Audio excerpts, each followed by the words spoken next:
The truth about central banking and business cycles. Pretty much every country on the planet has a central bank, and they are causing more harm than good. For some reason, the topic of banking is shrouded in confusion and mystery. It doesn't need to be.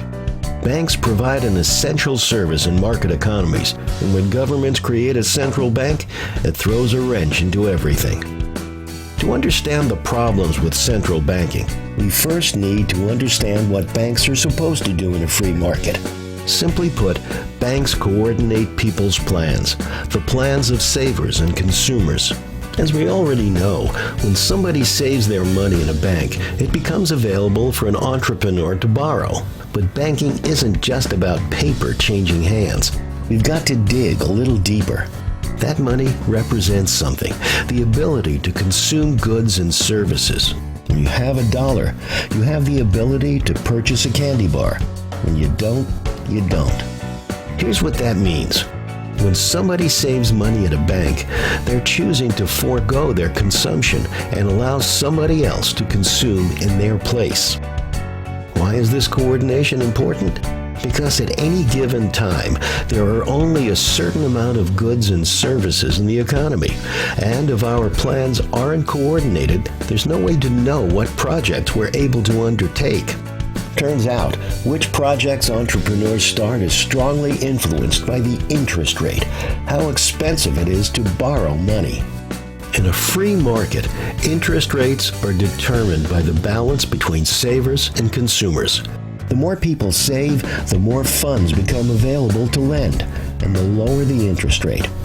The less people save, the less funds available to lend, and the higher the interest rate. When credit's expensive, only the safest projects get funded. When credit's cheap, entrepreneurs can start longer-term or riskier projects. But remember, banking isn't just about paper changing hands. When a developer needs money to construct a building, it's not the paper that he needs. It's what the paper represents, goods and services to consume in the short term. After all, it takes many different goods to construct a building, not just concrete and steel. It also takes food, shelter, cars, clothing, health services, and many other goods and services for the employees. Construction workers obviously don't get paid in food or clothing. They get money. But that money represents all the goods and services which can be purchased with it. So here's the key. When someone saves their money, which means they don't consume a good or service, they are making it possible for other people to consume with their money while undertaking projects, like the construction worker who demands goods and services while he works. Now, this works fine and dandy within a free market, but we don't have a free market. Instead, this precise system gets turned on its head when governments intervene. Remember that interest rate? Well, when central banks meddle with it, it no longer represents the true relationship between savers and consumers. In fact, central banks often intentionally lower the interest rate to help stimulate the economy. How do they do this? By creating new money to inject into the economy. And sure enough, when the interest rate is artificially low, the economy tends to boom. Banks lend more as businesses undertake new and longer-term projects as they expand. Unfortunately, many of these loans turn out to be bad investments, and this boom is destined to bust from the start. Here's why.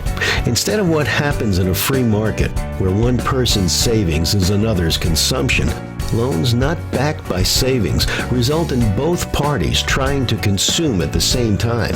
Legendary economist Ludwig von Mises called this overconsumption, and it leads to all kinds of problems. For example, if a bricklayer thinks he has 10,000 bricks and starts a new construction project, but he really only has 1,000 bricks, he is destined to fail, and there will be an inevitable bust as he runs out of bricks. This is what happens when central banks artificially lower interest rates. Too many loans are given relative to the amount of real savings in the economy, and those extra projects are doomed to fail from the beginning. Once economies go into a slump after these artificial booms, there's only one cure: a bust. All those doomed projects have to go belly up, and the bad loans have to be liquidated. Unfortunately, central banks don't like to let this happen.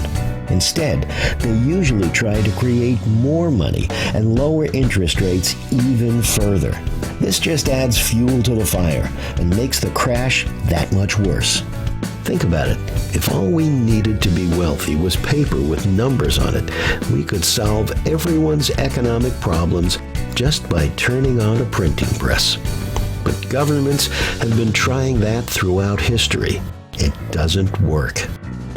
Most countries now have central banks, but the economic principles remain the same. We'd all be better off if the delicate dance between savers and consumers remained free from the meddling of central banks.